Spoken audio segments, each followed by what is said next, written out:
With the Venture X business card from Capital One, you earn unlimited double miles on every purchase. Plus, the Venture X business card has no preset spending limit, so your purchasing power can adapt to meet your business needs. Capital One, what's in your wallet?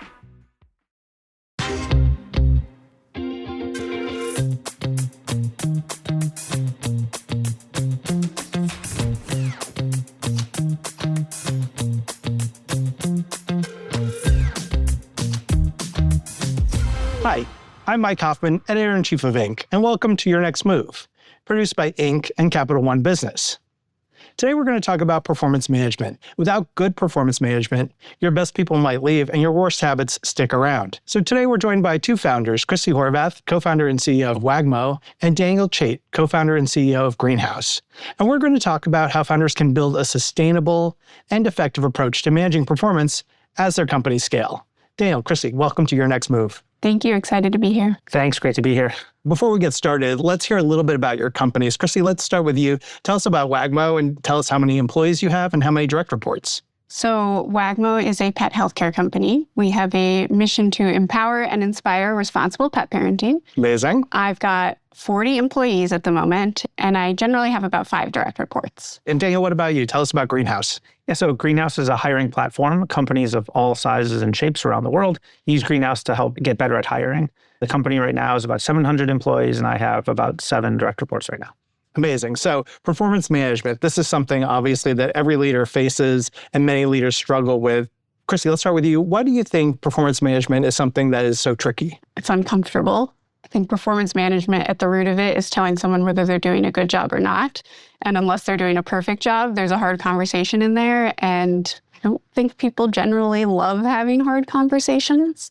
You know, having difficult conversations, whether it's giving feedback or receiving feedback, is a skill, and that's a skill that you got to put time and energy into developing. But also, I would say even more fundamentally, defining what good is. Like even knowing what are you trying to manage that person to do isn't always so obvious. And what good versus great actually means requires a lot of thought. It's not always easy to get right. You've both acknowledged that it's a skill to learn for a leader how to give feedback and give sometimes tough feedback. How did you hone that skill? And can you give examples even of conversations that you've had that went well or didn't go well and why? Oh, man. I mean, I remember clear as day the first time I ever had to let someone go. Like, I know what I was wearing. I know the room I was in. I had a script. And I mean, I hate to say it, but you just sort of get used to it at a certain point, to the point where it almost becomes muscle memory. Now I'm so used to just picking up the phone and saying, that was not your best. Like, let's talk about what you could have done better. And for a VP or someone who's reporting directly into me, that's totally normal and they're used to it. But to do that to someone who's newer to the company or younger, that's a very scary phone call to get, even though I don't think less of them. It's just very clear feedback that I'm trying to give. But that's been a needle that I've been trying to thread.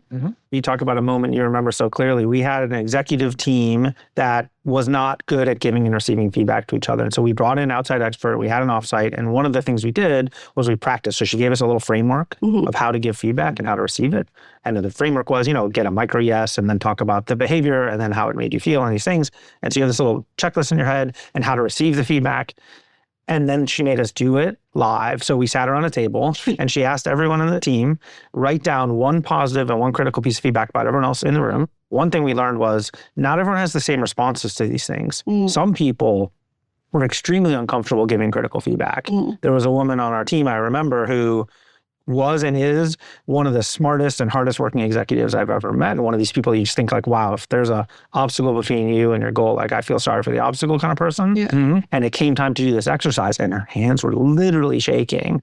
And she gives feedback to this one other person on our team and said, this person was habitually late to our weekly meetings. They said, when you show up late to the meetings, it makes us feel like you're not prioritizing the team and you're disrespecting. He's like, yeah, I know that. Obviously. Everyone says it about me. And it was like, oh, wait, like it's okay to say a thing like that to you. And so there was this moment in her experience where, and you said like getting more experience, practicing these things. Yeah. You think about any high level athlete. I mean, they don't just go out in the field and run, they practice. Same thing with being a leader. And so practicing these things and giving ourselves the chance to do it wrong in a training session or do it in a safe space where we're all expecting it makes it so that when you do have to do that live, it's not your first time, you got a little bit more comfort with it. I'll even help my direct reports practice feedback conversations with their teams. Like I remember I helped coach this one woman on my team who'd never managed anybody before. She had a consultant or a contractor that she was managing part-time. She wasn't doing well and she never had a feedback conversation. So we fully role played. How are you going to tell her she's not doing well? How are you going to set expectations? And she was so uncomfortable at first. And then she had the conversation. And I don't know, it was a very cool moment to see someone actually practice that and then go put it into place. And now she does it all the time. Let's say that you have an employee who you've given a lot of feedback to, you've given very direct feedback to, and it's still not clicking. What timing do you hold yourself to in terms of thinking about when it's time to maybe make a change in a position? Always sooner than you think. Always faster than you want to do it. Every time I've ever had to exit somebody, I've always wished we'd done it sooner. And it's the advice every founder gives you, and everyone tells you the same thing. And somehow, every time you're like, man, I wish I would have made this decision sooner. Right. You're like, oh, their dog is sick. I should wait a while. There's or something. always a reason to postpone it. I'm in a fundraise. I'm about to land this client. There's always something. Morale is low, and it's never worth waiting. Your company is so much more resilient than you think. Your team is so much more resilient than you think.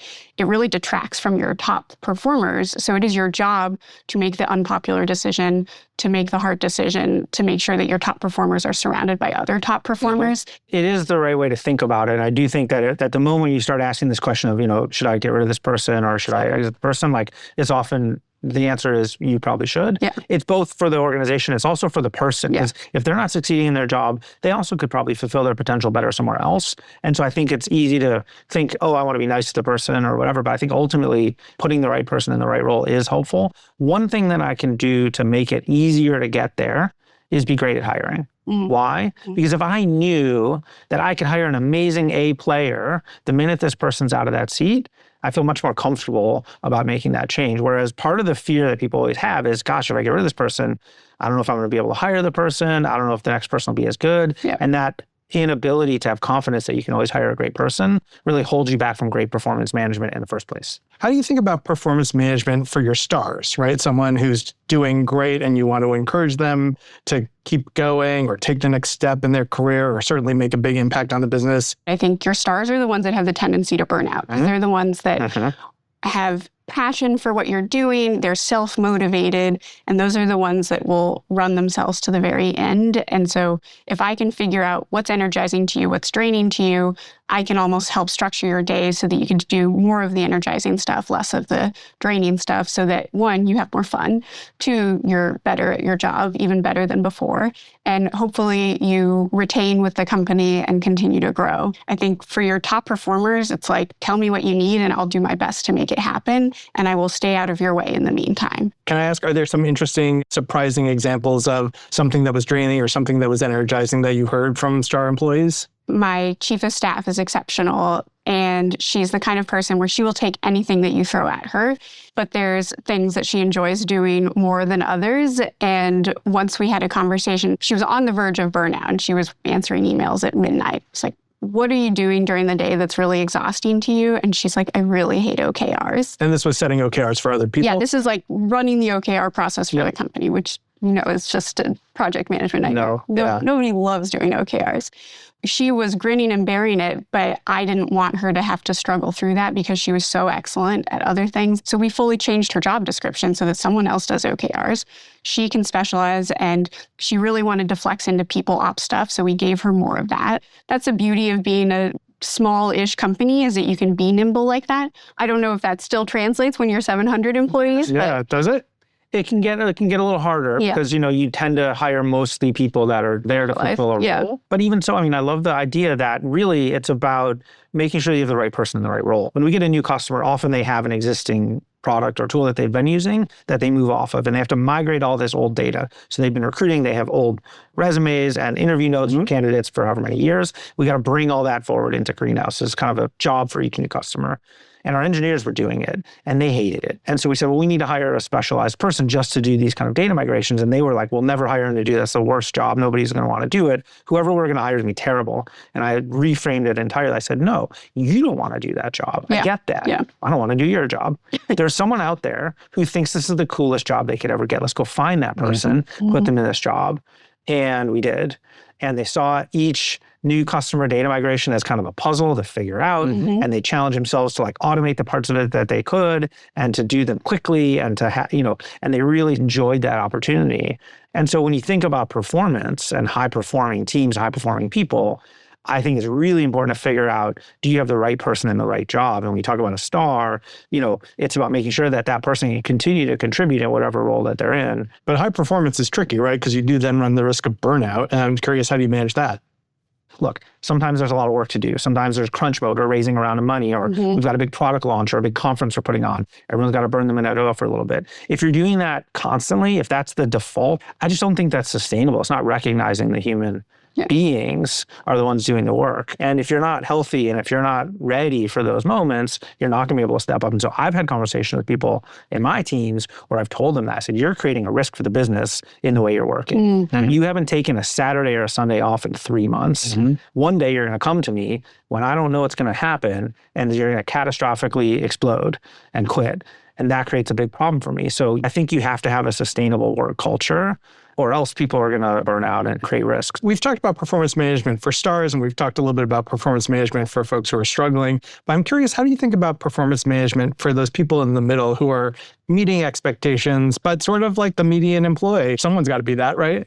That's honestly the hardest part of it, I think. And to be totally honest, we try really hard to avoid that. I know everybody wants to build a culture of all stars, but we really try to encourage A players to hire A players and to not have too much sort of middle level. I think the middle level is where things slow down. The middle level is where bureaucracy comes into play. We haven't honestly perfected it, but it's something I take a look at. And especially now that we have like our leveling and competency diagrams, it's now starting to be a little bit more obvious who's just getting by. And it's a real challenge to the managers. If you replace that person with someone exceptional, how much more can you do? How much of your time are you spending on that individual? And it's nuance. There's no calculation to it. So I don't know that I've cracked that one. My chief people officer who I hired this year was helping us grapple with this very problem. And one of her observations was someone is asked to give a presentation and they do a bunch of work and they make a bunch of slides and they show up at the room and they give a presentation and everyone says to them, that was great, great job. And she says, well, that was good. And so we have this saying, good is good. Yeah. Like, good's not bad. Yeah. Good is good. I'm glad you did a good job. You did what you were supposed to do. That is good. Everybody at the company, let's be really clear here. If everybody at the company did their job to a good level, we'd be in a really good spot, right? But it's not great. And so firstly, establishing that good is good, and what do we mean by that, and why is it that most people are going to do a good job, and it's a high bar. If you're not doing a good job, we have a different conversation. Yeah.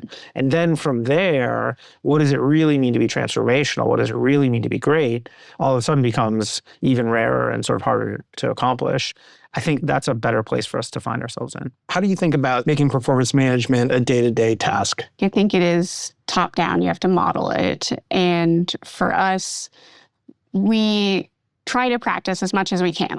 Ideally, you've just had a pitch, you get off the phone, you talk about how that went. So we do a lot of retros, we do a lot of debriefs.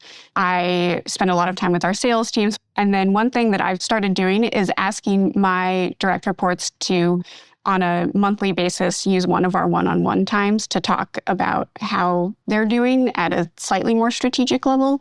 So intentionally getting us out of the weeds of how did that one call go or how did today go, and more, let's take a step back. How are you feeling about how you're doing this month? Are you feeling supported? That way, when you get to that semi-annual or whatever performance review where it's all documented and it's a whole process, there's no surprises. It's a lot harder to scale. So we'll see how this holds as we go beyond 40 employees, but that's what we're trying to institutionalize now. Yeah, and I think there can be a risk of overdoing it too. Yeah, I think it's like everybody has this idea that at some point you're just going to have like a number and that's, there's like a little needle and like that's how good you're doing. Yeah. I think jobs are often complicated and there's a lot of nuance. And so I think it's important to put some structure in place and make sure people know here's a metric for good and here's a metric for great. But at the same time, a lot of it is very qualitative in nature. And so I don't want to undersell the qualitative stuff. And I don't want to undersell the stuff that's maybe harder to measure. what if we invested elsewhere to make the culture better, to hire people that were better aligned with our company in the first place, to make it more likely that people would stay and grow here and not leave? What if we did those things? And this is the paradox. Better long-term investments, better for employees, better for the business, and harder to measure. And so I think you have to resist the temptation to just do the measurable stuff. Yeah. One of the unusual aspects of being a founder and CEO of a company is that you not only do performance management for everyone at the company, but you also do performance management for yourself. And I'm curious, how have you thought about that? Are there ways that you spread that through the organization so you can get feedback, or where do you go for your own performance management? Yeah, so I was very intent on doing 360 reviews from day one. So I do performance reviews for myself. I have a coach, I have an executive coach that I've had now for almost 4 or 5 years. So she actually will orchestrate it. So she will set up one-on-ones with my direct reports and with my board members. And she'll basically interview them and get constructive feedback as well as things that I should continue doing. And then she will basically give me my review for me and then will show me snippets of, the actual responses that people submit for that so that I can actually reflect on how I've done. And it's something I do twice a year now to make sure that I at least understand how people are perceiving me. I don't know if you can ever get like a fully honest answer, but that's what we do. That's really smart. I'm not doing any of that. I really wish I was. Yeah, I don't know that I've really cracked the code on that. I think in a lot of ways, it's hard to separate like my performance from the company and the team's performance. So I mostly just look at kind of the company scorecard, and ultimately that's what I'm accountable to.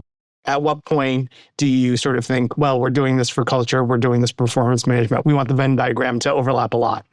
I mean, I believe that so much that we codified it in our company values. One of our company values is radical candor, because what we were finding, especially, we accidentally ended up building a remote company for a while there during COVID. Like we were 4 employees pre-COVID and then all of a sudden raised a round of capital and had to scale. And so it got to the point where we had to instill some sort of common language or common expectation of how we approach feedback and how we communicate. And so we actually built it into our company values. So it is both how we run performance management, but also an expectation of how we show up, not just with ourselves, but also with our customers. I guess I would maybe challenge the frame a little bit, if I could. I think sometimes culture is sort of shorthand for like being nice to employees, and performance management is sort of shorthand for like being mean to employees. Yeah. I think that's wrong. So I guess I think about it a little bit differently. I want a high performance culture. I think if the company is doing well, it means the people are doing well. There's no such thing as like the people not succeeding and the company succeeding or vice versa. So they're very intertwined. But really the culture is about how we do things around here and, what's good and what's acceptable. So I don't think that they're necessarily the opposites or you have to choose, do I want culture or do I want good performance? I actually think if you think about them as really the same thing, then you can get somewhere quite different. As you think about your company where it is today, Christie, what's your next move with Wagmo? We've been focusing hugely on distribution. Next up for us is turning back to product enhancements. And now it's time to continue to innovate to make sure that we stay fresh in market. Great. Daniel, what's next for you and for Greenhouse? Well, the world of hiring has changed radically. And so at Greenhouse, we're really thinking about how are AI, how are changes in the job market, globalization affecting the ability of companies to hire the right person and for people to get the right job. And right now, there's this kind of AI doom loop where it's bad and getting worse. And so we're really trying to solve both the problems that companies are having and trying to identify and hire that right person. But we've come to see that it's inextricably linked with solving the problem for job seekers. That if they can't see a path to getting the right job for themselves in a way that they trust, that's safe, that they're not going to get scammed, and that's efficient and a good use of their time, that the whole market just doesn't work. And so we're really interested in making the whole job market safer and more efficient beyond just the day-to-day kind of hiring process within an organization. Daniel, Christie, thanks so much, and we'll be back with you in just a minute.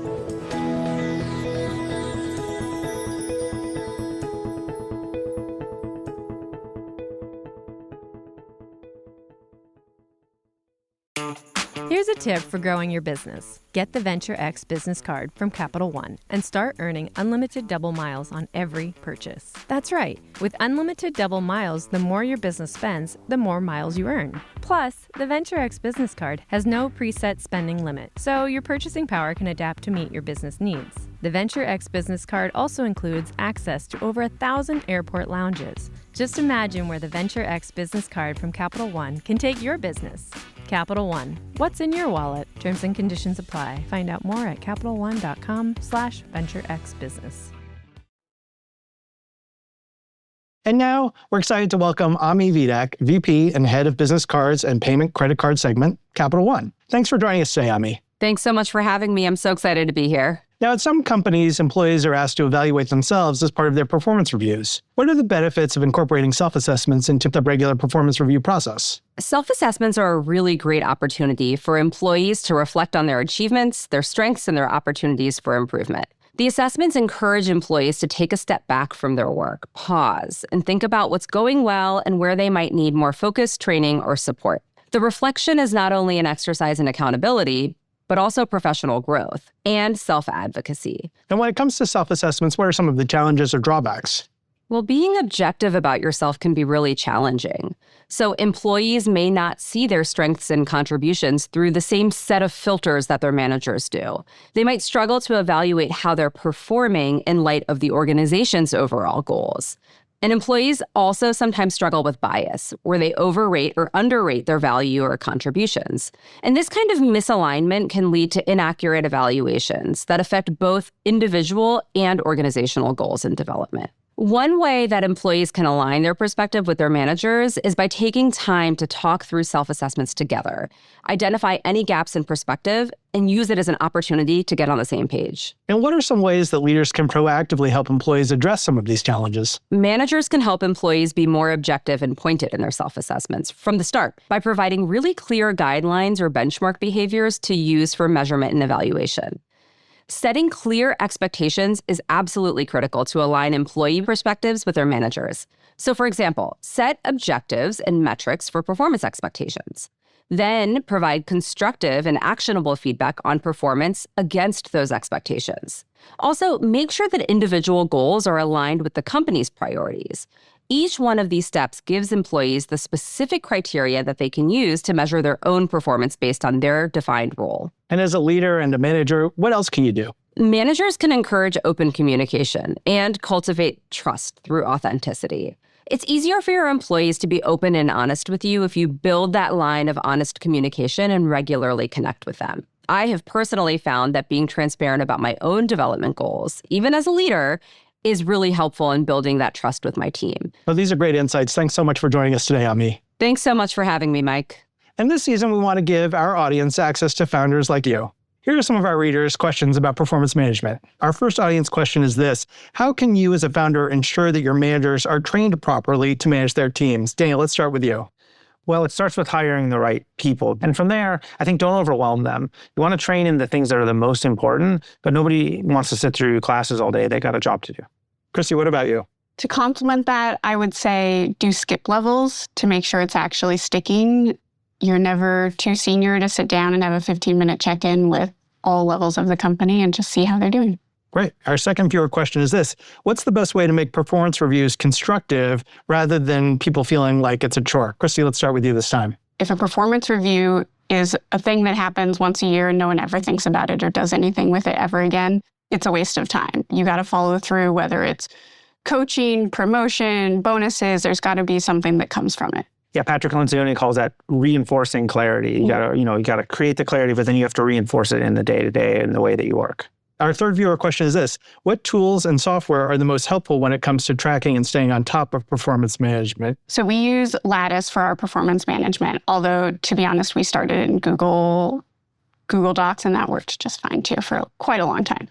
Great. And Daniel, you might have a dog in this fight. Well, Yeah. At Greenhouse, we do hiring. We don't go beyond the onboarding process, but I will say it's less about what tool that you're using. It's more about the structure of that tool and make sure that it's working with you. I think sometimes those things can become their own project and their own paperwork and bureaucracy. And I think that's where you end up fighting the system. And our final viewer question is this: how transparent should a founder be with their team about things like finances and company challenges? Daniel, we'll start with you this time. As transparent as you need to be, but I think there's a little bit of a worry about being too transparent without context. What do I mean by that is, as a founder, your highs are high and lows are low, and you're kind of used to that. You're in these rooms where you're, say, raising money or winning and losing big deals. Every employee doesn't necessarily have that context. And so if you're talking about a fundraise and maybe it's not going well, it's taking longer, they may not have the context for what does that really mean. Are we going to run out of money? Am I going to lose my job? Yeah. And so if they're not prepared with the right context, the transparency is actually not going to help. So I always think, make sure you marry the transparency you provide with the context that they need to understand it. And Christie, what's your experience with that? I honestly echo the same philosophy. If you don't have the narrative and the story behind the information that you're sharing, you're going to stress people out. And so that's been a big practice of ours is every comms, whether it's positive, negative, just run-of-the-mill routine day-to-day, there's a why, there's a tying it back to our strategy, our vision, and our mission. And that helps at least give people that through line of all the decisions we make. Great. Well, Christie Horvath, co-founder and CEO of Wagmo, and Daniel Chait, co-founder and CEO of Greenhouse, thanks so much for being here today. Thanks for having me. Thanks so much. This was great. Thank you for watching. Tune in next time for more industry leaders, breakthrough businesses, and the strategies you need to make your next move. Before you go, we want to hear from you. Share your feedback in our quick survey. It's posted in the chat, and you'll be entered to win a $100 Amazon gift card. And join us next time when we'll dig into more hot topics for business owners. I'm Mike Hoffman, editor-in-chief of Inc. Thanks for watching, and we'll see you soon.